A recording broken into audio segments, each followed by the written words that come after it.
ഹോണറിൻ്റെ honour pad excite എന്ന പുതിയൊരു tablet ഇപ്പം ഇന്ത്യൻ മാർക്കറ്റിൽ ലോഞ്ച് ചെയ്തിട്ടുണ്ട്. ഈ ഒരു ടാബ്ലറ്റ് 10,000 രൂപ പ്രൈസ് റേഞ്ചിലാണ് വരുന്നത്. ഈ ഒരു വീഡിയോയിൽ നമ്മൾ നോക്കാൻ പോകുന്നത് ഹോണർ പാഡ് എക്സൈറ്റ് എന്ന ടാബിൻ്റെ ഒരു സ്പെസിഫിക്കേഷൻ അനാലിസിസ് ആണ്. നമ്മൾ ആദ്യം എടുത്തു പറയേണ്ട ഫീച്ചേഴ്സിനെ പറ്റി പറയുകയാണെന്നുണ്ടെങ്കിൽ ഒന്നാമത്തെ ഒരു കാര്യം പ്രോസസ്സറാണ്. mediatekൻ്റെ helio G80 എന്ന പ്രോസസ്സർ ഇതിൽ കൊടുത്തിട്ടുണ്ട്. 10,000 രൂപ പ്രൈസ് റേഞ്ചിൽ ഇത് അത്യാവശ്യം നല്ലൊരു പ്രോസസ്സറൊക്കെ തന്നെയാണ്. ടാബ്ലറ്റുകളുടെ കാര്യത്തിൽ, ഫോണുകളുടെ കാര്യത്തിൽ തരക്കേടില്ല എന്നേ പറയാൻ പറ്റുള്ളൂ. പക്ഷേ ടാബ്ലറ്റുകളുടെ കാര്യത്തിൽ ഇത് മികച്ചൊരു പ്രോസസ്സർ തന്നെയാണ് ഈ ഒരു പ്രൈസ് റേഞ്ചിൽ. ഇനി ഈ ഒരു പ്രൈസ് റേഞ്ചിൽ വലിയ തരക്കേടില്ല എന്ന് തോന്നിയിട്ടുള്ള ഫീച്ചേഴ്സിനെ പറ്റി പറയുകയാണെന്നുണ്ടെങ്കിൽ ബാക്കി ഫീച്ചേഴ്സൊക്കെ നമുക്ക് ഈ ഒരു സെക്ഷനിൽ ഉൾപ്പെടുത്താവുന്നതാണ്. ഡിസ്പ്ലേയുടെ കാര്യത്തിൽ 10.1 ഇഞ്ചിൻ്റെ ഫുൾ HD ഡിസ്പ്ലേ കൊടുത്തിട്ടുണ്ട്. റെസൊല്യൂഷൻ വരുന്നത് 1920x1200 ആണ്. LCD പാനലാണ് ഇതിൽ ഉപയോഗിച്ചിരിക്കുന്നത്. പിന്നെ കൂടിയ റിഫ്രഷ് റേറ്റും സപ്പോർട്ട് ചെയ്യുന്നില്ല. 60 ഹെർട്സിൻ്റെ റിഫ്രഷ് റേറ്റ് ഇതിൽ വരുന്നുള്ളൂ. 16:10 എന്നുള്ള ആസ്പെക്ട് റേഷ്യോയിലാണ് ഈ ഒരു സ്മാർട്ട് ഫോൺ വരുന്നത്. ഏകദേശം 80.6% സ്ക്രീൻ ടു ബോഡി റേഷ്യോ ഈ ഒരു ടാബ്ലറ്റിൽ കൊടുത്തിട്ടുണ്ട്. അപ്പം ഈ ഒരു പ്രൈസ് റേഞ്ചിൽ തരക്കേടില്ലാത്ത ഡിസ്പ്ലേ ഫീച്ചേഴ്സ് ഈ ഒരു ടാബിൽ കൊടുത്തിട്ടുണ്ട് എന്നൊക്കെ പറയാവുന്നതാണ്. ടാബിൻ്റെ വെയിറ്റ് വരുന്നത് 460 ഗ്രാമാണ്. തിക്നെസ് വരുന്നത് 7.55 mm ആണ്. പിന്നെ ഇതിൽ അലൂമിനിയം ബാക്ക് ബോഡിയും കാര്യങ്ങളൊക്കെ കൊടുത്തിട്ടുണ്ട്. ഈ ഒരു ടാബിൻ്റെ ബ്ലൂ ഹവർ എന്നുള്ളൊരു കളർ വേരിയൻ്റാണ് ഇപ്പോൾ ലോഞ്ച് ചെയ്തിരിക്കുന്നത്. പിന്നെ ഈ ഒരു ടാബിൻ്റെ വൈഫൈ മാത്രം സപ്പോർട്ട് ചെയ്യുന്ന വെർഷനാണ് ഇപ്പോൾ ലോഞ്ച് ചെയ്തിരിക്കുന്നത്. 4G സപ്പോർട്ടുള്ള വെർഷനൊന്നും ലോഞ്ച് ചെയ്തിട്ടില്ല. ടാബിൻ്റെ ബേസ് വേരിയൻറ്റിൽ 3GB റാമും 32GB ഇൻറ്റേർണലും കൊടുത്തിട്ടുണ്ട്. 4GB റാമും 64GB ഇൻറ്റേർണലുമായിട്ട് വരുന്ന ഒരു വെർഷനും വരുന്നുണ്ട്. മെമ്മറി എക്സ്പാൻഡ് ചെയ്യണമെന്നുണ്ടെങ്കിൽ മെമ്മറി കാർഡ് സ്ലോട്ട് ഈ ടാബിൽ കൊടുത്തിട്ടുണ്ട്. പിന്നെ ഡ്യുവൽ സ്റ്റീരിയോ സ്പീക്കേഴ്സൊക്കെ ഈ ടാബിൽ വരുന്നുണ്ട്. ഹോണർ ഹിസ്റ്റൺ സൗണ്ടൊക്കെ ഇതിൽ സപ്പോർട്ട് ചെയ്യുന്നുണ്ട്. 3.5 mm മോഡി ജാക്ക് കൊടുത്തിട്ടുണ്ട്. ബാറ്ററിയുടെ കാര്യം പറയുകയാണെന്നുണ്ടെങ്കിൽ ഈ ഒരു ടാബിൽ 5100 mAhൻ്റെ ബാറ്ററി കൊടുത്തിട്ടുണ്ട്.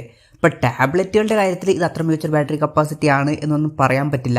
എന്നാലും വലിയ തരക്കേടില്ല എന്ന് പറയാം. പിന്നെ ഫാസ്റ്റ് ചാർജ് സപ്പോർട്ടൊന്നും വരുന്നില്ല. 10 വാട്ടിൻ്റെ ചാർജിങ് സ്പീഡ് ഇതിൽ വരുന്നുള്ളൂ. ഈ ഒരു പ്രൈസ് റേഞ്ചിൽ അത് വലിയൊരു കംപ്ലൈൻ്റ് ആയിട്ട് പറയുന്നില്ല. എന്നാലും ശ്രദ്ധിക്കേണ്ട ഒരു കാര്യം എന്താ വെച്ചാൽ കോമ്പറ്റീഷനായിട്ട് വരുന്ന റിയൽമി പാഡ് മിനിയിലൊക്കെ 18 വാട്ടിൻ്റെ ഫാസ്റ്റ് ചാർജ് സപ്പോർട്ട് വരുന്നുണ്ട്. എന്നാലും ഇത് നമ്മൾ വലിയൊരു കംപ്ലൈൻ്റ് ആയിട്ട് പറയുന്നില്ല. പിന്നെ ആൻഡ്രോയിഡ് 12 ബേസ് ആയിട്ടുള്ള മാജിക് സോഫ്റ്റ്വെയർ ആണ് ഈ ടാബിൽ വരുന്നത്. ഇപ്പം ലോഞ്ച് ചെയ്യുന്ന ഒരു ഡിവൈസിലൊക്കെ നമ്മൾ ആൻഡ്രോയിഡ് 13 ബേസ് ആയിട്ടുള്ള ഒരു സോഫ്റ്റ്വെയർ എക്സ്പെക്ട് ചെയ്യുന്നുണ്ട്. പക്ഷേ ഇതിൽ ആൻഡ്രോയിഡ് 12 ബേസ് ആയിട്ടുള്ള സോഫ്റ്റ്വെയർ വരുന്നുള്ളൂ. പിന്നെ 10,000 രൂപയ്ക്ക് താഴെ വരുന്ന ഒരു ഡിവൈസ് ആയതുകൊണ്ടാണ് അത് നിരാശപ്പെടുത്തി എന്നുള്ളൊരു സെക്ഷനിൽ നമ്മൾ ഉൾപ്പെടുത്താത്തത്. ക്യാമറയുടെ കാര്യം പറയുകയാണെന്നുണ്ടെങ്കിൽ ടാബിൻ്റെ പിന്നിൽ സിംഗിൾ ക്യാമറ സെൻസറാണ് കൊടുത്തിരിക്കുന്നത്. ടാബിൻ്റെ പിന്നിൽ 5 മെഗാപിക്സലിൻ്റെ f2.2 അപ്പേഴ്സിൽ വരുന്ന ഒരു സെൻസർ കൊടുത്തിട്ടുണ്ട്. അപ്പം ഇതൊക്കെയാണ് തരക്കേടില്ലാത്ത ഫീച്ചേഴ്സിൻ്റെ ലിസ്റ്റിൽ പറയാനുള്ള കാര്യങ്ങൾ. ഇനി ഈ ഒരു പ്രൈസ് റേഞ്ചിൽ കുറച്ചൊക്കെ നിരാശപ്പെടുത്തി എന്ന് തോന്നിയിട്ടുള്ള ഫീച്ചേഴ്സിനെ പറ്റി പറയുകയാണെന്നുണ്ടെങ്കിൽ ഫോണിൻ്റെ ഫ്രണ്ടിൽ 2 മെഗാപിക്സലിൻ്റെ f2.2 അപ്പേഴ്സിൽ വരുന്ന സെൽഫി ക്യാമറയാണ് കൊടുത്തിരിക്കുന്നത്. ഫ്രണ്ടിൽ കുറച്ചും കൂടി ബെറ്റർ ആയിട്ടുള്ള ഒരു റെസൊല്യൂഷൻ കാര്യങ്ങളൊക്കെ കൊടുക്കായിരുന്നു എന്നാണ് എനിക്ക് തോന്നിയിട്ടുള്ളത്. കാരണം ടാബുകൾ നമ്മൾ പലപ്പോഴും വീഡിയോ കോളിനും കാര്യങ്ങൾക്കൊക്കെ ആയിട്ട് യൂസ് ചെയ്യാൻ ചാൻസ് ഉണ്ട്. എന്തായാലും ഇതിൽ 2 മെഗാപിക്സലിൻ്റെ സെൻസറേ വരുന്നുള്ളൂ. കുറച്ചും കൂടി ബെറ്റർ ആയിട്ടുള്ള ഒരു 5 മെഗാപിക്സലിൻ്റെ റെസൊല്യൂഷനെങ്കിലും കൊടുത്തിരുന്നെങ്കിൽ കുറച്ചും കൂടി നന്നായേനെ. അപ്പം ഇതൊക്കെയാണ് മൊത്തത്തിൽ ഫീച്ചേഴ്സിനെ പറ്റി പറയാനുള്ള കാര്യങ്ങൾ.